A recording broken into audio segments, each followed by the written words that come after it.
We know that this is a skill matchup, right? This is not something that Jax wins by default. And I think it's very snowbally as well. I do think if you get the Jax head early, it's really good. But otherwise, we've seen the Yorick be able to get such a consistent early game. Faker says no. Yeah. Good luck. Go over there, stop that. As now we got the engaged countdown coming on up. Owner is here. Viper in a lot of trouble. Down he goes. First blood goes over to Guma. And now the bullet time as well. As, well, Keria dies to the turret. So actually it is traded back. But the kill goes to Delight. Of course, the opposite is also true. You were pointing at T1 picking up all 3 grubs. Of that top lane, I assume. Owner just running. And the eventual trade will be a dragon picked up. Seasons. For all the players, but everybody's really coming online here towards the road to MSI, which you do love to see, including Keria. Bit of damage here on Zeus, who is Jax, but yeah, stun comes in, 1Q, and he's dead. Owner just easy dive, and now you've got a whole turret worth of plates given over to Doran. Cole's cashed out for Guma to really add to that gold lead. All right, Doran trying to play for this turret. Might be fighting him. All right, he's going towards the other enemies. He's buying a lot of time. The turret goes down. Owner tries to come in and save him, but Doran gets knocked up, and there you go. First kill, but now Nico, the massive ult over the top. And Guma's right there, but the damage doesn't go in. As now we got the engage coming in on Guma. He has to cleanse. He flashes, but he's not getting out of this one. Hanwha Life making something of this team fight. As Faker on the backside, Keria here alone as well. Triple kill for Viper, who has been totally untouched. Yes, there's a gold lead, but the item spikes are really not that different, and I think we see it right there. What a back and forth, and that combo looked disgusting from Keria and Guma so much. Those. And Jax eventually, although in this game he's just kind of been sitting back. He did his job there. He got the kill and then he died, so that's all he's going to do for now. But talking about champs that love to stick around for long fights and get multiple counter-strikes off, Jax is one of them. Keria. He is in a lot of trouble. No ult available. He's just dead. Root comes down, and now the follow-up, the recommittal here from T1, trying to save their buddy.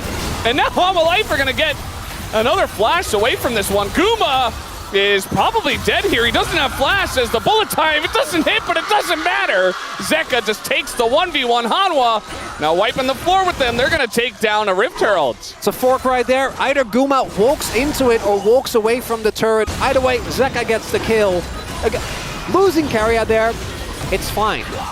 T1 though, don't really see it that way anymore, particularly when you itemize well into the damage that thus far T1 haven't really been able to find, as Hullbreaker done 2 item spikes are there for T1. And this Drake fight is a possible soul. We haven't even talked about the mountain as the TP comes in from Zeka as well. All right, they really want to fight for this one, but the Drake is already gone. And okay, it's gone. That was anticlimactic.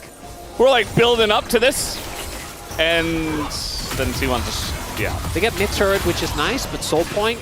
There's a Rift Herald in bot lane. Did you see Peanut summon it in the bottom turret in top lane?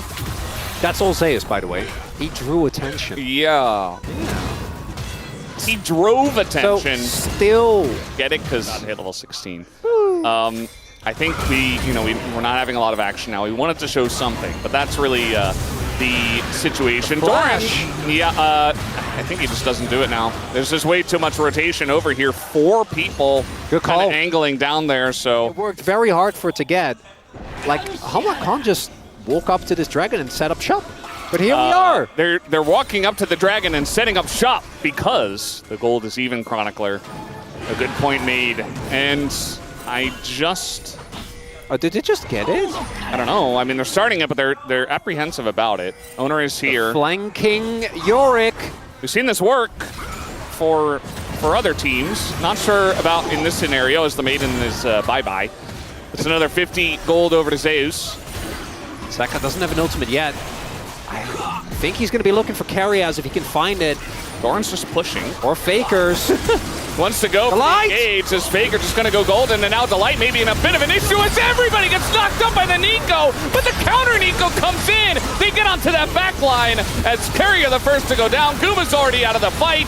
as will go down Owner, and it's just a disaster. T1, they set it up, and Hanwha Life knock it down as they do not get the soul, but they get a massive team fight, and now they're going to get the top objectives. That's a world champion right there, Zeka with the Silas. I thought that Nico Engage had done it. They get the dragon, deny the ocean, and then carry a flash multi-man ult. Mid lane. New York's still going to be strong, but... Are you going to TP back to the wave? I mean, I don't think he should, because you want to really keep it available in case T1 find a collapse towards top side. They just got his Zonias. Otacon We picked up forgot here. about Otacon. I didn't. Well, I did. Kind of just assumed that that was already gone.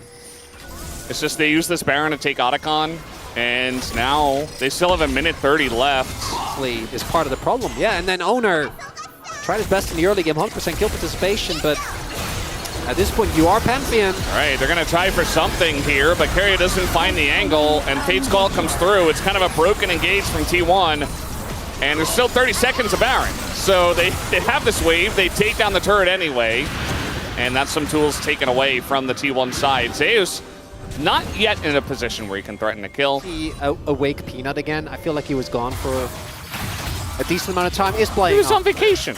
Yeah. He was hanging out. Hanwha Life does do that. But, you know, that's one of those things that you can say, and either it can be cope if they then lock in the next series, or they just lose and you're like, okay, yeah, no, there's an issue. Everything we said on the POG state is coming true. Yep. If Hanwha Life lock in, if Peanut's on his game, they should take it. Peanut is running into 4 people, and the ult here from Carrier only hits the Xinjiao, who does not care. Peanut doesn't care, even if he dies, as now they get in the backline, and Kuma's ult does absolutely nothing, just dies immediately. Baker's got a good angle under the turret, but he doesn't have any teammates, as they're dying the turret. They're just tanking the turret, and everybody seems to have his on as everybody's going golden, and Baker just doesn't do any damage. He is dead. Hanwha Life stomp the fight, and maybe they take the game right here. That's a red side win as well. It's Hanwha Life. Yes, they fell behind, but those team fights, man, they are just something else. The early skirmishes, we saw the signs, and Hanwha will be able to end this game. Carrier's trying to clear the wave as best as he can, but nah, there's just no chance. Not having enough pull. They turn and take the kill first, and then they will kill the enemy Nexus. Hanwha Life, very nicely played game. They got down 4,000 gold in the laning phase, and it still didn't matter because they were just the better team fighting team with the better team fighting comp.